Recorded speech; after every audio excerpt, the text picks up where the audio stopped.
평안하셨습니까? 여러분, 네. 오늘은 추수감사주일입니다. 그리고 또 이 추수감사주일에 총동원 전도주일로 함께 예배를 드립니다. 여러분 잘 생각해 보면 올 한 해 동안 감사거리가 좀 있으셨나요? 얼마나 있으셨습니까? 어쩌면 우리가 너무 바쁘게 살다 보니까 그렇죠. 감사거리가 많은데도 불구하고 감사를 잊고 살 때가 너무도 많죠. 저는 어제도 너무 감사했어요. 우리 정집사님 10시간 넘도록 이 뒤를 여러분 이걸 준비하고 계셨어요. 여러분 아름답고 아주 편하게 보시지만 누군가의 엄청난 대가와 땀 흘림이 있습니다. 이 모든 것이 감사할 뿐입니다. 누군가의 섬김과 희생을 통해서 우리가 그 축복 가운데 함께 갈 수 있다는 것, 이거는 놀라운 은혜죠. 오늘 이 시간 데살로니가전서 5장 18절 범사에 감사라, 이것이 그리스도 예수 안에서 너희를 향하신 하나님의 뜻이니라. 이 한 구절 갖고 여러분과 좀 짧은 시간 은혜를 좀 나눴으면 좋겠습니다. 여러분 올 한 해 살아갈 동안 힘든 일 좀 있으셨나요? 어려운 일, 마음에 근심 걱정 있으셨나요? 그때 감사가 나오던가요? 어떻게 그 어려운 시간들을 잘 견뎌내셨습니까? 오늘 이 데살로니가 교회는 어려운 가운데 있었어요. 핍박 가운데 있었어요. 도저히 감사를 할 수 있는 어떤 조건이 없었습니다. 단지 예수 그리스도를 믿는다는 그 한 가지 사실 때문에 그들은 사회적 불이익을 당했고 불공평한 대우를 받아야만 됐어요. 그런데 오늘 그 교회를 향하여 바울이 편지를 씁니다. 범사에 감사하라. 이것이 예수 그리스도 안에서 너희를 향한 하나님의 뜻이다. 너희가 그렇게 기도했지 않느냐? 하나님의 뜻이 무엇인지 알기 위해서. 그런데 하나님의 뜻은 범사에 우리가 하는 모든 일을 통하여 감사하는 것이다. 놀랍죠? 이 바울이 얘기했던 감사라는 건 환경과 조건과 우리가 갖고 있는 어떤 것을 뛰어넘는 감사인 것입니다. 조건 때문에 감사하는 게 아니에요. 오늘 이 성경 구절은 그래서 뭘 강조하죠? 범사라는 걸 강조합니다. 모든 우리가 갖고 있는 조건이나 환경을 뛰어넘어서 범사, 우리가 하는 모든 일 속에서 하나님의 감사를 하나님께 감사를 드려야 된다. 이것이 하나님의 뜻이다라고 얘기합니다. 하나님의 왜 뜻이라고 얘기할까요? 바울이 얘기했던 하나님의 뜻이라는 의미는 우리의 선택이 아니라는 거예요. 감사는 선택이 아닙니다. 그것은 명령이에요. 왜 그것이 명령으로 다가올까요? 우리는 예수님을 믿었기 때문에 그래요. 모든 일에 범사에 감사할 수 있는 이유는 하나님이 그 일에 함께 하시기 때문에, 그 일을 주관하시고 그 일에 역사하시는 분은 하나님이기 때문에 환경과 조건이나 우리의 모든 갖고 있는 소유를 뛰어넘어서 감사할 수 있다라고 얘기합니다. 이것은 믿음의 차원이라는 거예요. 사랑하는 성도님들, 여러분의 환경과 조건과 갖고 있는 모든 소유를 뛰어넘어서 내가 하고 있는 모든 일에 하나님이 함께 하시며 이 일의 주관자가 하나님이라는 믿음이 있다면 오늘 잘 그 일이 풀리지 아니할지라도 우리는 하나님 앞에 감사할 수 있음을 믿으시길 바랍니다. 아니요, 때로는 인생을 살면서 잘 풀려지지 않아요. 이 일이 잘 안 될 것 같아요. 그래도 감사할 수 있는 건 내가 보기엔 잘 안 되는 것 같지만 내가 하나님을 붙잡고 있는 한, 하나님께 감사로 연결되어 있는 한 그 사건을 통하여, 그 일을 통하여 하나님을 가장 선하게 결과를 이끌어낼 것임을 믿으시길 바랍니다. 그런데도 우리는 중간에 포기하죠. 그렇죠. 잘 안 풀려서 포기합니다. 끝까지 인내하지 못해요. 그래서 하나님께서 우리 가운데 허락하신 감사의 열매를 따먹지 못합니다. 사랑하는 성도님들 기억하십시오. 여러분이 하는 손댄 모든 일에 하나님은 함께 하십니다. 그 일의 주관자는 철저하게 하나님이십니다. 그렇기 때문에 바울의 고백처럼 우리는 감사할 수 있어야 돼요.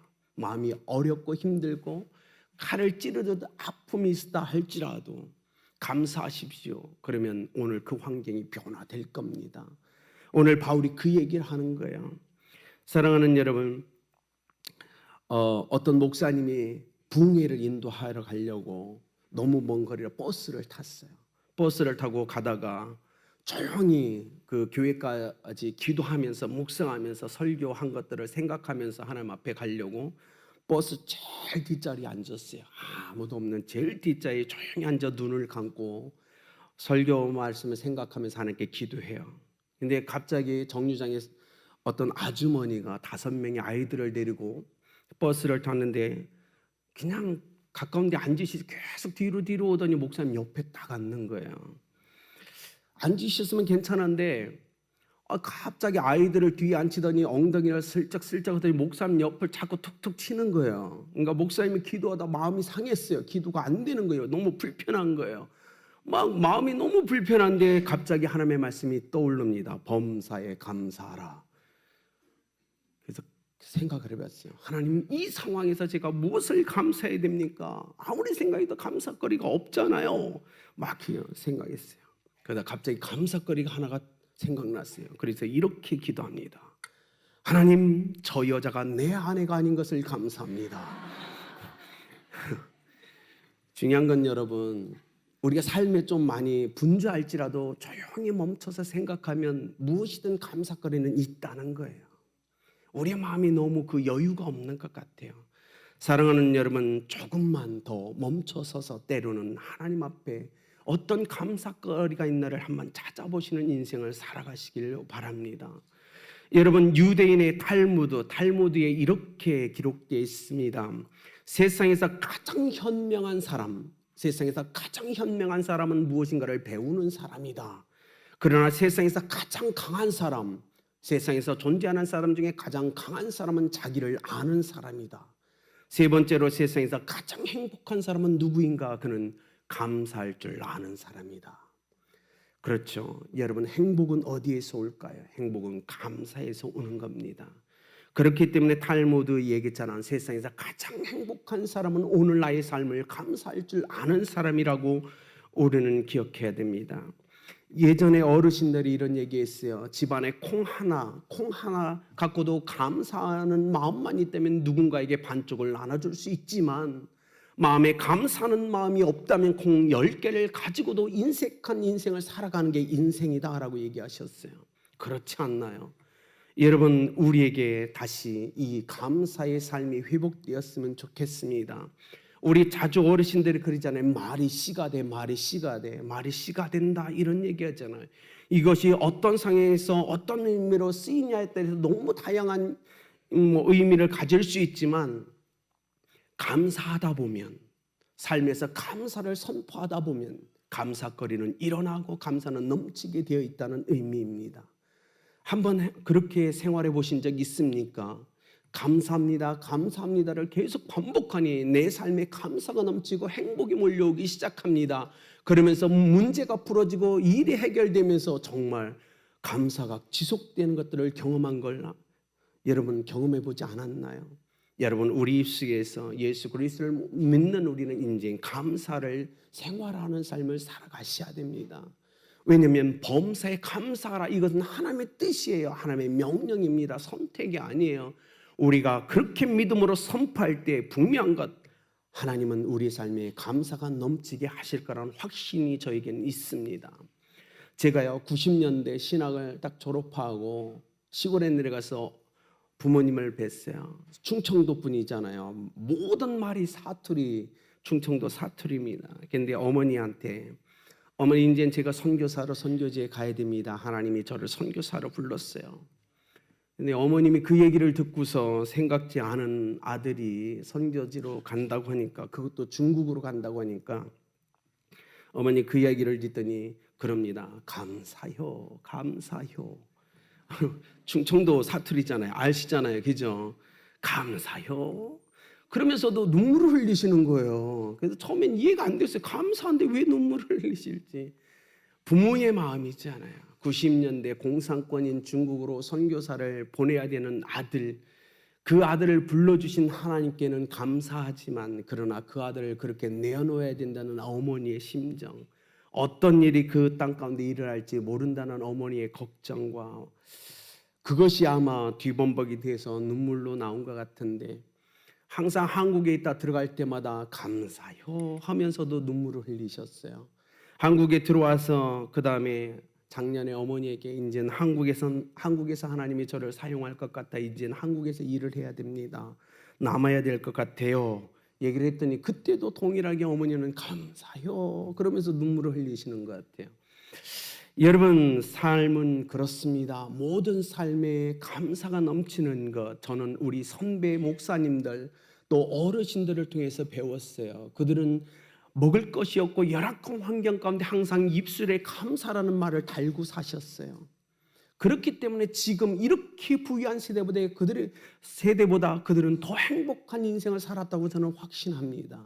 사랑하는 여러분, 오늘 우리의 삶에서 다시 한번 우리는 감사를 회복해야 될 것 같아요.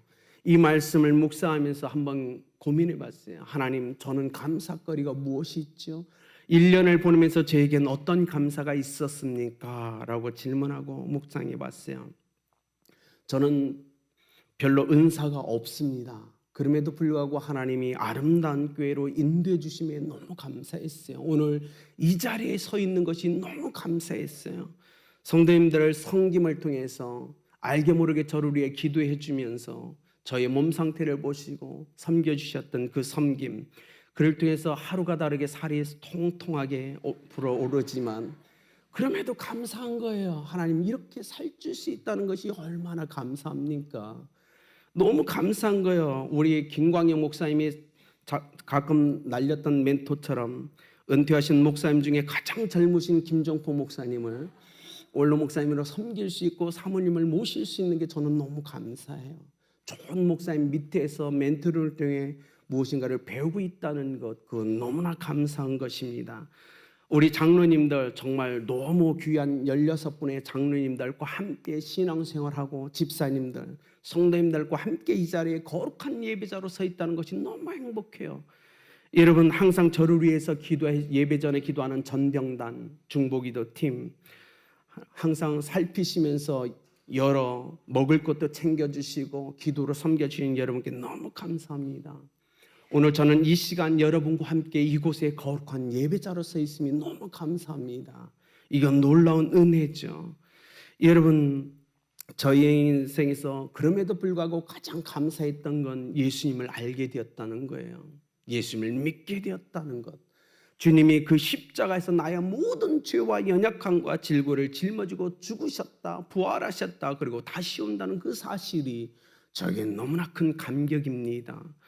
여러분, 하나님이 연약한 나를 사랑해서 아들을 보내주셨고 그분을 십자가에 못 박음으로 나에게 영원한 생명을 주셨고 영원한 천국을 소유하게 하셨다는 것, 이것만큼 저의 생명, 저희 인생에서 값진 것은 없을 겁니다. 그렇지 않나요? 여러분 인생을 위하여 누군가가 희생되었다는 것만큼 값진 게 어디 있어요? 저는 너무나 감사합니다. 인생에 예수님을 만나다 제 인생의 의미와 목적과 가치가 주어졌다는 것, 그건 세상이 줄 수 없는 거예요. 그렇기 때문에 저는 오늘 너무나 감사합니다. 여러분 감사하지 않습니까? 그럼에도 불구하고 오늘 우리가 인생을 살면서 왜 감사하지 못할까요? 왜 감사가 부담스러울까요? 그 이유 중에 하나는 좋은 일과 행복한 일보다는 때로는 우리의 삶의 고난과 실패와 절망과 낙심스러운 건 마음의 근심들이 너무나 많기 때문에 그럴 겁니다. 그렇기 때문에 감사해야 됨에도 불구하고 감사하는 것이 내 마음에 부담으로 다가와요. 하나님 알죠. 범사에 감사해야 되는 건 알죠. 그런데 우리의 사업에 풀리지 않는 문제가 있고 직장에 문제가 있어요. 가정에 해결돼야 될 문제가 있습니다. 근심 있고 염려가 있어요. 그러니까 연약한 육체를 입고 살고 있기 때문에 감사해야 됨에도 불구하고 하나님 입술에서 감사가 잘 선포되지 않습니다. 알죠. 그러나 사랑하는 성도님들, 오늘 우리가 보십시다. 우리의 모든 삶에 우리의 주관자는 하나님이심을 믿으시길 바랍니다. 마음에 근심과 걱정과 어려움이 있지만 그럼에도 불구하고 하나님만이 이 문제를 해결할 수 있다는 믿음이 있다면 여러분 그 모든 걸 가지고 하나님 앞에 나와서 감사합니다. 하나님 근심, 걱정, 염려를 주셔서 감사해요. 해결되지 않은 문제를 주셔서 감사해요. 왜냐하면 그 문제 때문에 하나님 앞에 나와 기도할 수 있음에 감사하고 그 문제 때문에 하나님 앞에 한 발짝 더 다가갈 수 있음에 감사하고 하나님의 임재를 구할 수 있음에 감사합니다. 우리는 그런 크리스찬입니다. 그런 성도의 신앙인임을 잊지 마시길 바랍니다. 내게 오늘 주어진 그 환경이 나를 힘들게 하지만 그 힘들게 하는 그 환경이 나를 하나님 앞에 더 이끌어간다는 것, 그것은 하나님 앞에 감사한 겁니다. 그렇기 때문에 오늘 환경을 뛰어넘어 믿음의 눈을 여셔서 그 뒤에 주시는 하나님의 축복을 바라보시면서 감사하는 여러분 되길 예수님의 이름으로 축복합니다. 고난은 분명하게 우리의 삶을 단단하게 합니다. 견고하게 해주잖아요. 그러나 고통 중에 감사는 우리를 성장시키며 성숙하게 하며 끊임없이 자라나게 합니다. 그렇기 때문에 고통 중에 감사하는 건 우리에게 정말 너무나 필요한 거죠. 스펄전 목사님이 이렇게 얘기했어요. 고난 중에 감사하면 고난이 끝난다. 형통할 때 감사하면 형통은 지속된다. 감사하는 사람은 축복의 문을 열고 들어가는 사람이며, 감사할 줄 모르고 불평불만하는 사람은 축복의 문을 스스로 닫아버리는 사람이다라고 얘기했어요. 여러분, 감사함으로 축복의 문을 열으시길 예수님의 이름으로 축복합니다. 감사함으로 그 문을 열면 하나님의 놀라운 축복은 임할 겁니다. 사랑하는 여러분, 우리 성도님들 중에 나이가 연로하신 우리 성도님들, 잠 잘 안 오시는 분들 있으시죠? 불면증으로 고생하는 성도님들 있으실 겁니다. 어느 날 어떤 분이 너무너무 잠이 안 오는 불면증 때문에 고통스러워서 병원에 입원을 했어요. 치료를 받고 있는데 잘 낫지 않아요. 그냥 수면제 좀 먹으면 좀 잠자고, 그럼에도 아주 깊은 잠을 자지 못합니다. 그런데 병원에 있는 어느 날 갑자기 초저녁부터 잠이 쏟아지는 거예요. 갑자기 쏟아집니다. 약을 안 먹었는데 눈을 감고 자는데 너무너무 단잠을 자는 거예요. 너무 단 꿈을 꾸면서 너무 깊은 잠을 자고 있었어요. 너무 행복한 시간을 보냈는데 갑자기 저녁 10시에 누군가가 두드립니다. 일어나세요, 일어나세요. 주무시면 안 돼요. 수면제 먹고 주무셔야 돼요. 간호사가 오랜만에 단잠을 들었는데 깨우는 거예요. 지금 주무시면 안 돼요. 약 드시고 주무셔야 돼요. 참, 여러분, 그 상황에서 감사할 수 있을까요? 그러나 사랑하는 여러분, 우리의 삶을 보면요, 어쨌든 감사해요. 짧은 시간이라도 단잠을 잘 수 있었으면 감사하지 않을까요? 정말 오래간만에 그 짧은 시간, 우리가 인생을 살면서 그러잖아요. 저녁 때 아무리 자도 이 피로가 풀리지 않는데, 그죠? 설교 시간에 와서 5분 조는데 아주 시원해요. 아주 깊은 단잠으로 들어갑니다. 네, 감사하죠? 네. 사랑하는 여러분, 우리가 너무 분주하게 인생을 사다 멈춰서도 좀만 생각하면 모든 게 감사거리예요.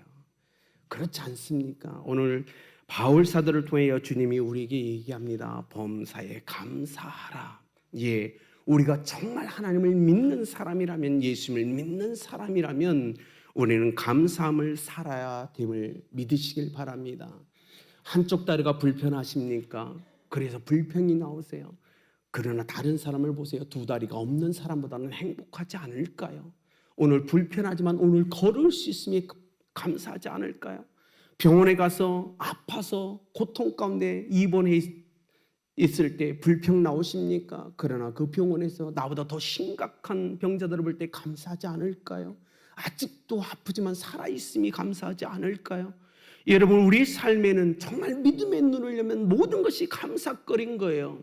여러분, 집꼬리만한 월급 주는 직장에서 일하는 것이 불평입니까? 그러나 이 시대를 보십시오. 직장이 없는 수십만의 사람들은 그 돈조차도 벌지 못하고 있음을, 직장이 있는 것이 감사하지 않을까요?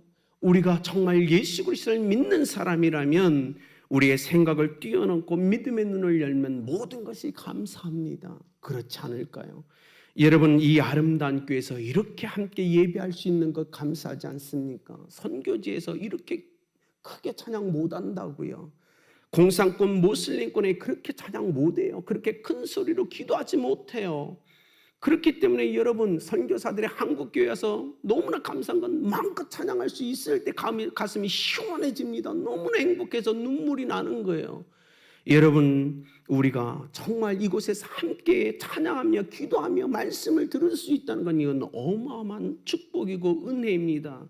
감사하셔야 돼요. 아직 오지에 있는 선교지는 어떤 선교사도 들으지 못해서 라디오로 그나마 간간히 불규칙하게 들으는 그 전파에서 들려오는 그 라디오의 음성에 귀를 기울이며 하나님의 은혜를 받고 있는 성도가 너무 많다는 사실을 기억하시길 바랍니다.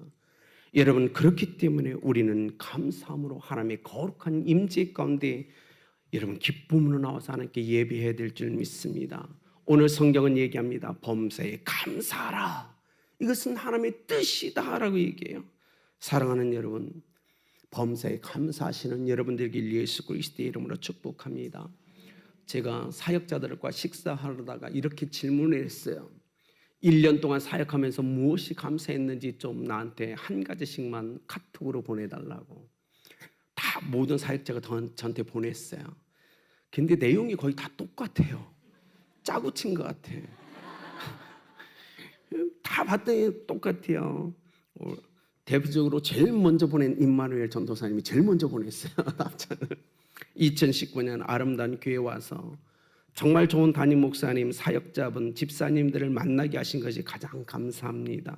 특히 부서 교사분들을 통해서 사역의 즐거움을 맛보게 하시면 너무나 감사합니다. 모든 사역자가 동일한 내용을 저한테 보냈어요. 뭐냐면 정말 성도님들과 함께 사역할 수 있어 감사하고 함께 사역할 교사분들이 있어서 너무나 감사하다. 여러분, 그렇죠. 여러분이 도와주지 않는다면, 여러분이 옆에서 함께 섬겨주지 않는다면 사역자들의 사역이 얼마나 힘들겠습니까? 정말 우리는요, 내 옆에 누군가가 서 있다는 것, 그것은 너무나 큰 감사임을 믿습니다. 결론을 맺을까 합니다. 사랑하는 성도님들, 비만 때문에 감사해 본 적이 있으세요? 잘 감사가 안 나오나요? 여러분, 머리가 하얗게 하루가 다르게 변하는 것 때문에 감사해 보신 적 있습니까? 흰 머리카락을 하나하나 뽑으시면서 감사한 적이 있으십니까? 거울에서 내 자신의 얼굴을 보면서 얼굴이 주름으로 뒤덮인 자신을 보면서 감사한 적 있으십니까? 30대 여성 한 분이 대장암에 걸렸습니다. 고통 속에서 죽어가는 이 여인이 가족들에게 편지를 씁니다. 의사는 죽을 거라 했는데 1년 반을 더 살 수 있어서 저는 너무나 행복했고 감사했습니다. 감사합니다. 죽어가는 저를 바라보는 저 자신을 보면서 저는 소원이 있습니다. 그리고 부러움이 있습니다. 저도 여러분처럼 우리 가족처럼 복부 비만에 좀 이렇게 복부 비만을 좀 경험했으면 좋겠어요. 저는 인생의 비만을 경험하지 못하고 떠날 것 같습니다. 늘어나는 처진 허리 둘레를 가져봤으면 저는 소원이 없겠어요. 하얗게 센 머리카락을 한번 뽑아보았으면 좋겠습니다. 얼굴에 주름이 가득 낀 모습도 저는 보고 싶어요. 남편에게 못된 마누라라는 소리도 들어보고 싶습니다. 그래보고 싶은데, 늙어보고 싶은데 그럴 시간이 저에게는 없습니다. 매일 아침 말 안 듣는 자식이지만 그래도 껴안아보고 뽀뽀해 줄 수 있다는 게 얼마나 감사한 일인지 지금 새삼 느낍니다. 사랑하는 여러분, 우리는 정말 감사가 넘치는 인생을 살아가고 있음을 믿으시길 바랍니다. 정말 하나님이 주신 이 놀라운 감사거리, 여러분, 우리가 갖고 있는 모든 것이 감사이심을 믿으시길 바랍니다. 이 한 주간 여러분 걸으시면서 한 주간 동안 최소한 공책에 볼펜을 가지고 연필을 가지고 무엇이 감사한지를 한번 적어보십시오. 무엇 때문에 감사한지를 한번 적어보세요. 여러분의 삶에 향기가 더해질 겁니다. 행복이 넘쳐날 거예요. 마음이 따뜻해질 겁니다. 여유가 생길 거예요. 그리고 누군가를 돕고 섬길 수 있는 그 믿음이 일어날 겁니다. 그렇게 이 한 주간 감사함으로 주님 앞에서 보내는 여러분들에게 예수 그리스도의 이름으로 축복합니다.